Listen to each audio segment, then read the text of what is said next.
avant tout, je tiens à remercier, ce sont des patients qui m'ont tout appris. Je suis effectivement médecin de la douleur et aussi médecin interniste, ils m'ont tout appris. Aussi les personnes atteintes de TED, maintenant on appelle ça TSA, trouble du spectre autistique. Les familles, ils m'ont tous appris sur le terrain, je pense que je vais essayer de le situer. Je tiens aussi à... Je ne vais pas faire le topo de mon ami Serge Marchand, je suis incapable, bien que je travaille avec lui depuis 5 ans. Je vais tâcher quand même de vous donner quelques idées de ces travaux qu'il a fait.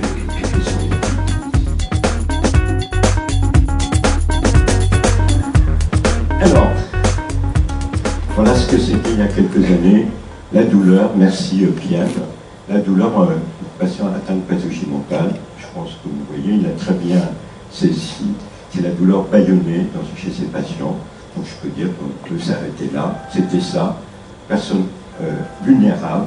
Je pense que ceux qui connaissent à l'époque, il y avait l'hôpital et en bas c'était marqué le panneau silence.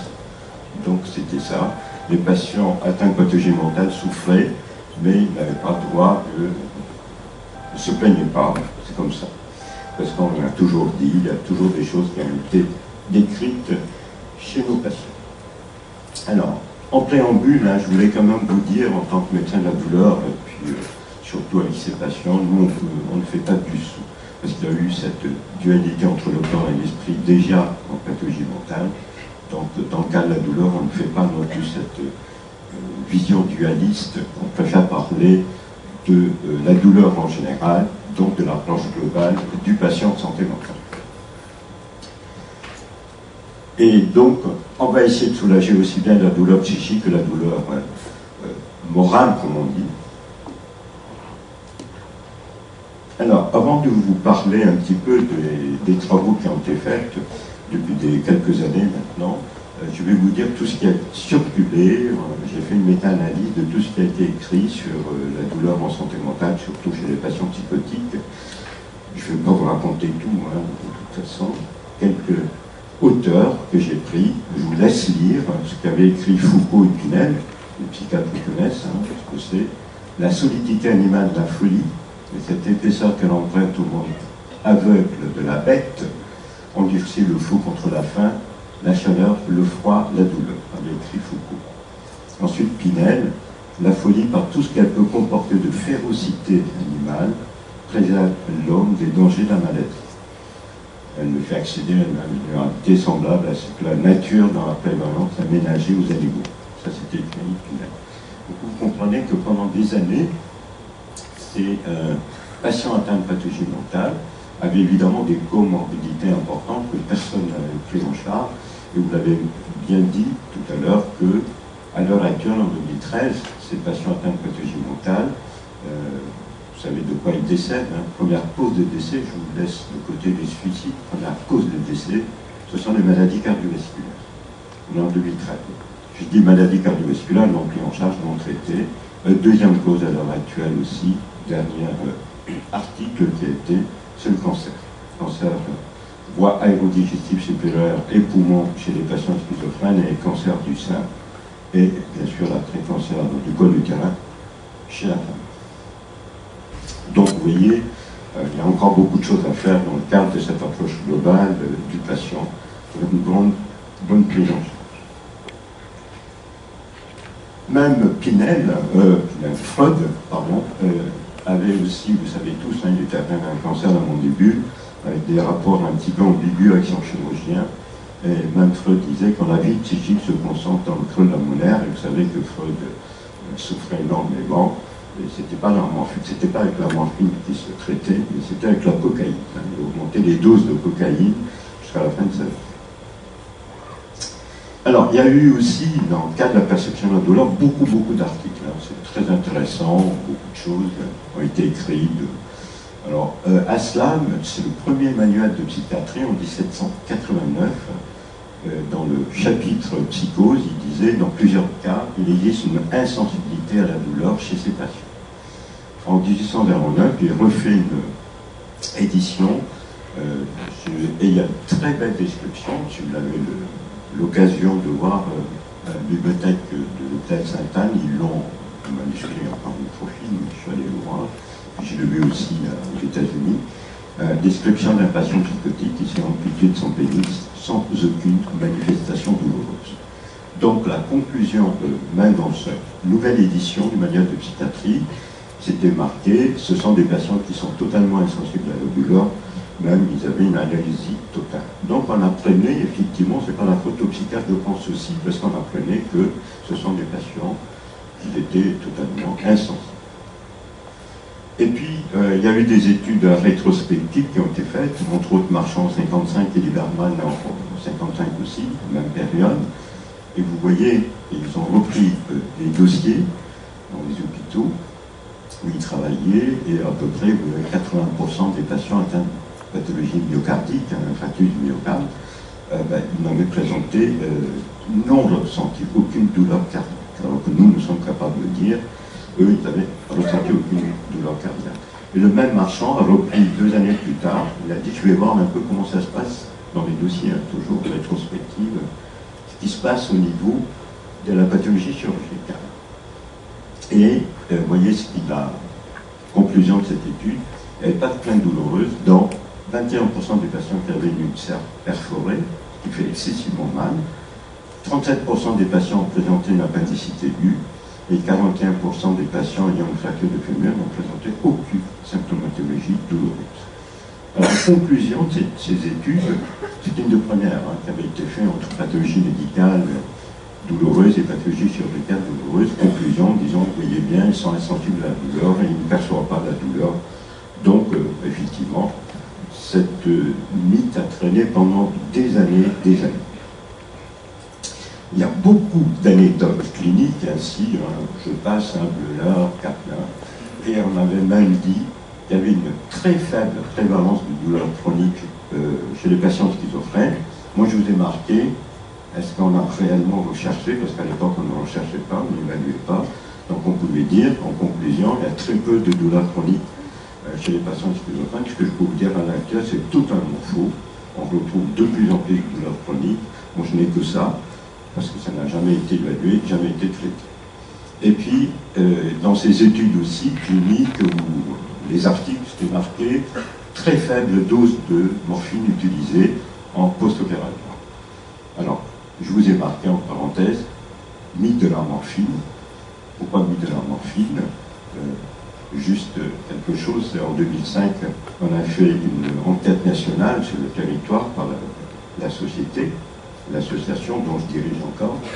On a fait une enquête nationale sur le livret thérapeutique des hôpitaux psy. Je vous parle bien dans les hôpitaux psy. On avait demandé palier 1, palier 2, palier 3, quels étaient les produits qui étaient.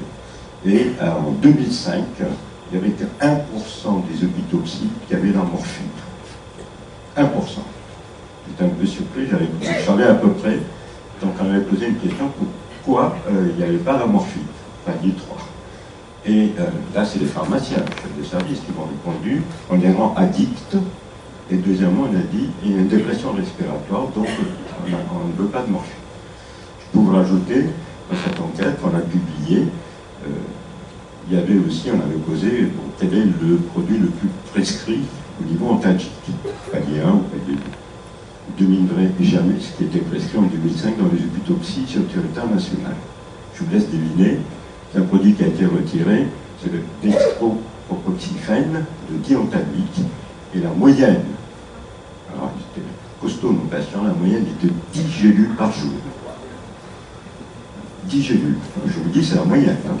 On distribuait le diantalmique, dextropropoxyphène. Ah, il a mal à la tête, il a mal ceci, il a mal cela. On lui donnait une gélule, presque toutes les heures, sans aucune évaluation, sans aucun. Enfin bref. Donc pour ça, je vous ai mis de la morphine. Bien sûr, après, il y a des auteurs qui se sont dit, tiens, ils sont insensibles à la douleur, on va faire des études expérimentales. Alors, à l'heure actuelle, quand on fait des études dans le cadre de la douleur, c'est bien réglementé, déclaration Helsinki, consentement éclairé, comité éthique, etc. Mais à l'époque, vous savez, ça n'existait pas. De toute façon, c'était des fous, entre guillemets, on pouvait faire ce qu'on voulait. Alors, ces études expérimentales, il y en a, je vous ai un peu résumé. la synthèse de la littérature, il y a eu 12 études, à peu près 583 patients. Et la plupart des stimulations, stimulés électriques, thermiques et mécaniques. C'est ce qu'on utilise plus souvent dans le cas des recherches cas de la douleur. Et puis, ce qui a été étudié essentiellement, c'était le seuil de la douleur et pas le reste. Et puis, tous ces patients, c'était essentiellement des patients hospitalisés. Alors, je passe des meilleurs, parce que ça a été publié, vous verrez. Et les résultats, un petit peu, c'est là, c'est Potvin et l'équipe de Serge Marchand de Sherbrooke, qui ont publié ça dans Pain en 2008, en disant, bon, ils ont un seuil de douleur, donc ils sont une fois analgésiques, peu importe les modalités de stimulation, et peu importe également si c'est des patients naïfs de tout traitement ou s'ils sont sous traitement neuroleptique. Alors, juste pour vous dire une idée de ces études expérimentales, Collins et ses collègues, dans les années 50, j'avais pris des patients schizophrènes avec des volontaires, parce qu'ils voulaient comparer évidemment groupe témoin, et groupe témoin c'était des militaires américains, la stimulation électrique, vous savez, ils plantaient des microélectrodes dans le paume de la main, sans aucune anesthésie bien sûr, sans aucun consentement, et puis ils augmentaient les décharges électriques. Les patients schizophrènes, alors ces patients schizophrènes étaient déjà neuroleptisés, alors évidemment ils étaient là tranquilles, on augmentait, et les volontaires ils disaient arrêtez, ça fait mal.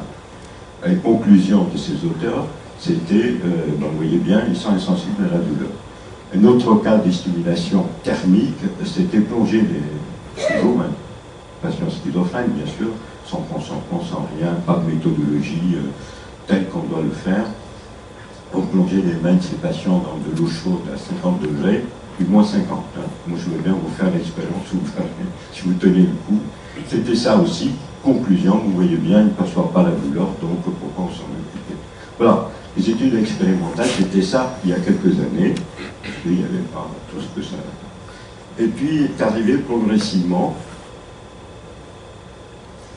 cette indifférence à la douleur en a donné beaucoup de choses. Alors, je vous dis, Potvin et l'équipe de Serge Marchand aussi se sont posés des questions. Ça peut être dû à la pathologie psychiatrique chez le patient schizophrène, les symptômes positifs, les symptômes négatifs, les déficits intellectuels, la génétique, pourquoi pas, le rôle des antipsychotiques atypiques, une nouvelle génération, et puis les mécanismes purement physiologiques et les hypothèses neurochimiques. Donc ils sont partis, c'est une revue de la littérature aussi qui a fait Potvin, qui est un des élèves de professeur Serge Marchand. Donc là, j'ai dit, vous pouvez le retrouver, c'est un article très très bien fait. Et puis cette équipe, c'est une des premières équipes au monde, je dirais, qui a démontré finalement tout le contraire de tout ce qu'on peut dire sur l'insensibilité à la douleur. Donc là, je reprends quelques diapos de mon ami Serge, les facteurs psychiatriques et douleurs. Vous voyez donc de l'université de Sherbrooke. Très schématiquement, qu'est-ce qui se passe quand nous ressentons une douleur? Ce sont ce qu'ont fait les topos aux étudiants là-bas, avec Serge. Le signal, évidemment, ça part. Je ne vais pas rentrer dans les détails, on n'est pas là. Le mécanisme vraiment neuro-psychopharmacologique, ça part de la périphérie et c'est transporté jusqu'au cerveau. Et le cerveau, donc, est responsable de la perception de la douleur. Ça a l'air simple comme ça, mais c'est beaucoup plus compliqué.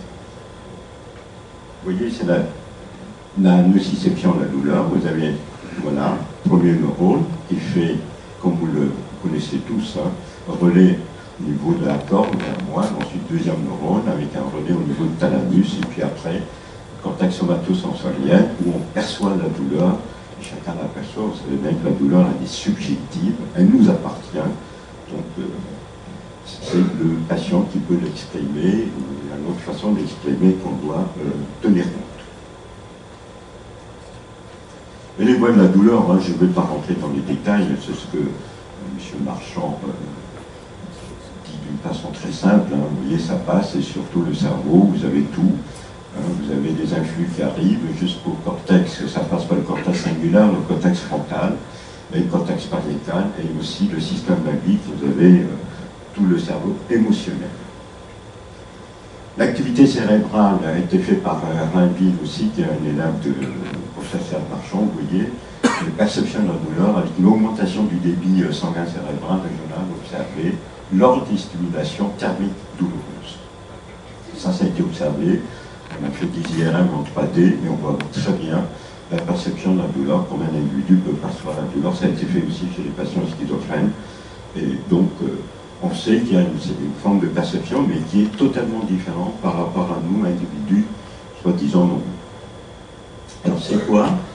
Donc, à partir de tous ces trucs qui sont que l'on connaissait, l'équipe du processage marchand s'est penchée en se disant il y a des systèmes de contrôle de la douleur, aussi bien des mécanismes excitateurs que des mécanismes inhibiteurs. Les mécanismes excitateurs, ils l'ont étudié chez les patients schizophrènes, et les mécanismes inhibiteurs sont beaucoup penchés là-dessus en se disant ce qu'on appelle le CIDN, qui est le contrôle inhibiteur nociceptif diffus, et c'est un contrôle qui arrive du cortex et qui essaye de diminuer, comme le nom l'indique, la perception de la douleur. Donc, ils ont étudié surtout ce fameux CIDN. Et vous voyez, le contrôle, hein, ça provient du tronc cérébral, du thalamus, avec une notion de contrôle, voilà, inhibiteur diffus induit par la nociception, qui était d'ailleurs un des premiers à démontrer, c'est Le Bar, c'est un Français, qui impliquait beaucoup de choses, je ne rentre pas dans les détails avec les neuromédiateurs. Alors, eux, ils ont fait, c'était toute la première fois, cette mythe, parce qu'on s'est rendu compte que dans la dépression, il y a une hyperalgésie, et que dans la schizophrénie, il y a une hypoalgésie. Alors, ils ont dit, tiens, on va aller étudier ces fameux CIDL pour savoir s'il n'y a pas des problèmes de ce côté-là, ou également les mécanismes excitateurs pour savoir également s'il n'y avait pas de problème. Donc ce sont des travaux de recherche clinique, donc bien faits, comme on dit, hein, avec tout ce que ça comporte. Alors je peux vous dire, lorsque vous faites des travaux de recherche clinique au Canada, c'est encore plus strict, très ça passe par beaucoup de choses, on ne peut pas faire ça n'importe comment et n'importe quoi. Donc ils l'ont fait, ces travaux, pour étudier ce fameux contrôle inhibiteur du flux nociceptif. C'est la méthode que l'on utilise, c'est les fameux thermodes. Hein. Bon, je ne rentre pas dans les détails, c'est ce qu'on fait au Canada, ce qu'on va le faire aussi bientôt en France. Donc c'est des thermodes, et les thermodes électriques hein, qui sont là, et ça a une courant, on sait exactement ce qu'on délivre. Puis de l'autre côté, le bras opposé, on le met dans un bain d'eau froide, parce que c'est une sommation spatiale, donc vous avez une douleur beaucoup plus importante, et on voit ce que ça donne au niveau cérébral. Donc tout ça est enregistré avant, pendant et après. Alors, les questions qu'on s'est posées, vous voyez, est-ce qu'il y a une augmentation de l'activité excitatrice, donc est-ce qu'il y a une hyperalgésie ou pas, ou diminution de l'activité inhibitrice, hypoalgésie ou pas. Ça, c'est des travaux qui ont été faits donc là-bas. Donc, je reviens. Alors, hypoalgésie, je vous rappelle, un état clinique fait prévalence de la douleur chronique.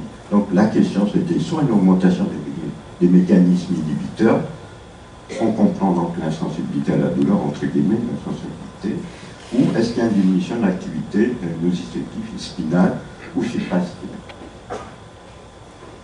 Alors, ça a été publié, leurs travaux, hein, ceux qui veulent le lire, c'est écrit, c'était publié par toute l'équipe. Alors, ce qui a été démontré par rapport au groupe témoin, comme vous le voyez, ça c'est en rouge les patients schizophrènes, et en noir, hein, ce qu'on appelle les populations saines. Finalement, il n'y a aucune différence entre le CIDN d'un sujet sain et le CIDN patient schizophrène lorsqu'on fait une simulation telle qu'elle a été faite avec les bains, donc aucune. Et c'est exactement comparable, et c'est exactement la même chose chez les patients schizophrènes, chez les patients complémentaires, et c'est en retour la même chose dans le mécanisme excitateur. Alors, c'est posé la question, cette équipe, en disant est-ce que c'est spinal ou c'est supraspinal au niveau donc, du cortex. Et voilà ce que ça donnait lorsque vous mettez la sommation temporelle, vous avez une étendue beaucoup plus importante, donc vous avez une douleur beaucoup plus importante. Quand on a fait cette expérience, quand l'équipe de Saint-Manchon fait l'expérience, il y a une absence de sommation, déficit des récepteurs, peut-être un MDA, ou réinterprétation au niveau Vous voyez qu'il y a une différence entre les sujets sains qui ont mal, évidemment, vous voyez la peau, et puis vous voyez les schizophrènes, ben, finalement, il y a une différence, d'ailleurs, elle est significative. Donc, c'est poser la question, effectivement, il y a peut-être des problèmes de transmission au niveau d'un récepteur NMDA, mais c'est poser aussi la question, est-ce que c'est spinal ou supraspinal? Parce que finalement, on dit la moelle donne quelque chose, mais là-haut, le cortex ne répond pas. Donc, ce que je peux vous dire actuellement, c'est plus supraspinal. Tout a été démontré, ce sont les travaux premiers au monde, entre autres, ça a été reproduit dans les autres équipes, aussi bien aux États-Unis ou même dans les autres pays nordiques.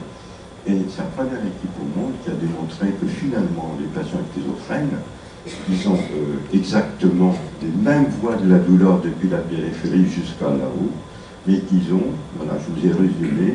Alors, ceux qui ont envie d'aller chez lui, vous êtes obligés de passer par cette torture, comment dire, entre guillemets, parce que eux, ce sont des patients qui ne sentent rien. Par contre, lorsque vous faites l'épilation chez eux, ils sentent. C'est pour ça qu'il dit l'épilation. Vous savez que nous, comme dirait Serge, il n'est pas là, parce qu'il y a une façon de le dire, il a dit, nous-mêmes, parfois on se crée des douleurs, et puis on est très content. C'est connu, hein. Je sais pas, il y a des gens qui, je ne vais pas imiter Serge, hein, il y a des gens qui se mettent des choses sur leurs jambes, et puis après, paf, ils tirent un coup, puis c'est bien, c'est l'épilation, hein. Mais on est content. C'est ça, quoi. Mais c'est des douleurs qu'on aime bien, et puis comme dirait Serge aussi, là, pareil, vous faites un peu de sport et puis vous regardez le muscle qui est bien, mais vous êtes complètement, vous avez mal, mais vous êtes content, vous regardez dans les miroirs. Donc j'ai des biceps, mais vous avez mal, mais vous êtes content, parce que bon, c'est des douleurs qui apportent un certain plaisir. Alors tout ça pour vous rappeler résumer ce que l'équipe de Serge Marchand, c'est que les patients schizophrènes ressentent bien la douleur. Ils ont un système totalement, que ce soit excitateur ou inhibiteur, exactement comme vous et moi, normaux, mais ils ne présentent pas cette fameuse sensibilisation à un phénomène d'adaptation. Nous, on peut s'adapter, ils n'arrivent pas à s'adapter, ils ne peuvent pas éviter cette blessure lorsque vous gardez une stimulation persistante. Donc ça, c'était ce que a montré, depuis ça a été reproduit, il a travaillé aussi sur le bipolaire, donc on retrouve la même chose, dépression majeure, on retrouve la même chose. Donc il a travaillé, enfin, dépression, c'est plutôt une paralysie, il a déjà démontré. Donc c'est les travaux de Serge Marchand et de son équipe, une des premières, qui a pu démontrer. Donc à l'heure actuelle, ce que je dois vous dire, c'est de ne plus parler d'insensibilité à la douleur chez le patient schizophrène. On ne doit plus parler d'analgésie chez ces patients.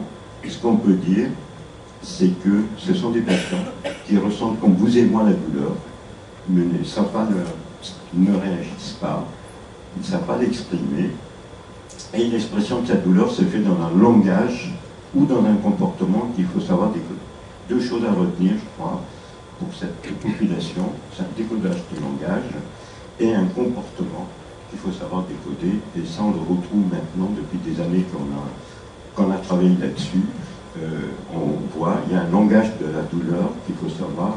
Si tout va bien, j'ai dit, si tout va bien, j'espère que vous aurez un lexique l'année prochaine. Le langage douloureux des patients schizophrènes, ils ont une façon d'exprimer un langage douloureux qui n'a rien à voir avec le délire ou l'hallucination. Je m'entends bien des patients qui sont stabilisés sur le plan psy. Alors, langage douloureux, je vous dirai tout à l'heure. Alors, je devais vous parler d'évaluation en pratique.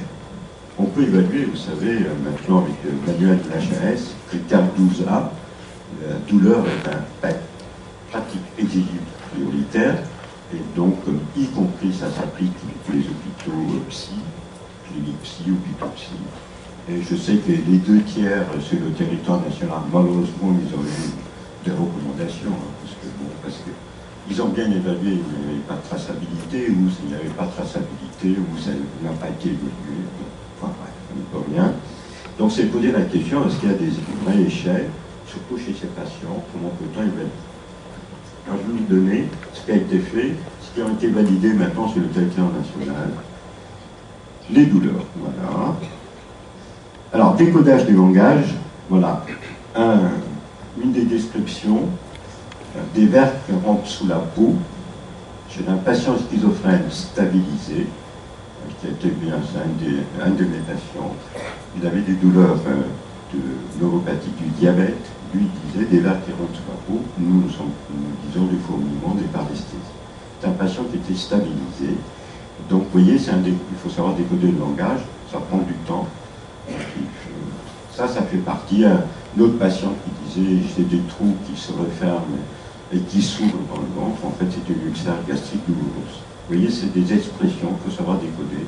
Toujours chez les patients, je vous dis bien, stabiliser sur le plan psy.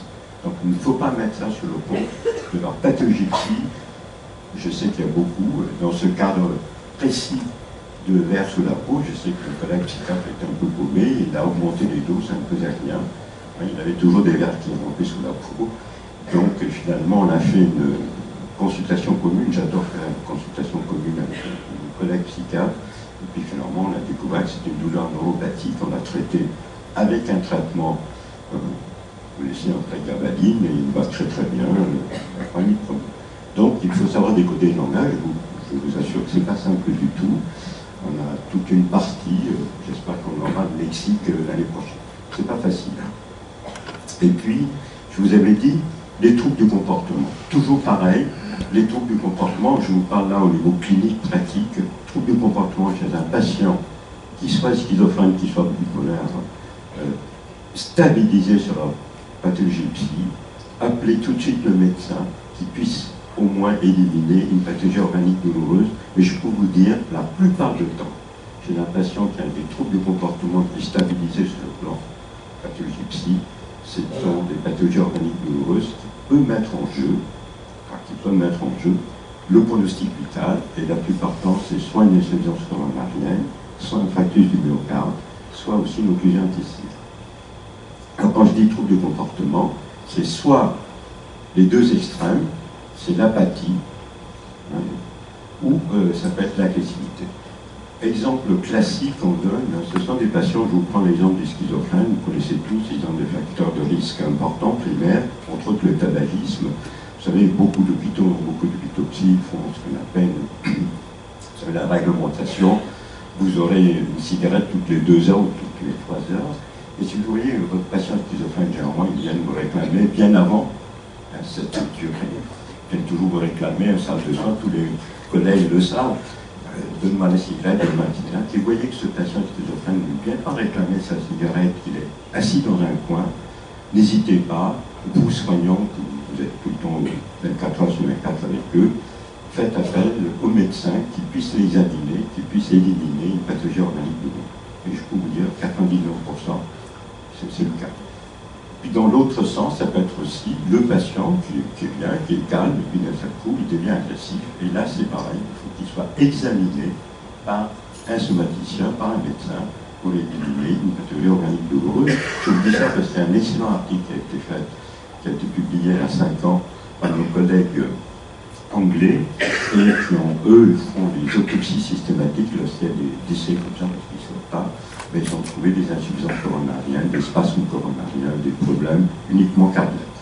Ils ont perdu comme ça pas mal, donc il faut faire attention, parce que le patient, effectivement, cette étude a été très bien faite, ce patient était soit apathique ou trouble du comportement, et puis d'un seul coup, mort subite. Et ils ont fait des autopsies. Donc, décoder le langage, trouble du comportement, vous savez que c'est pas simple.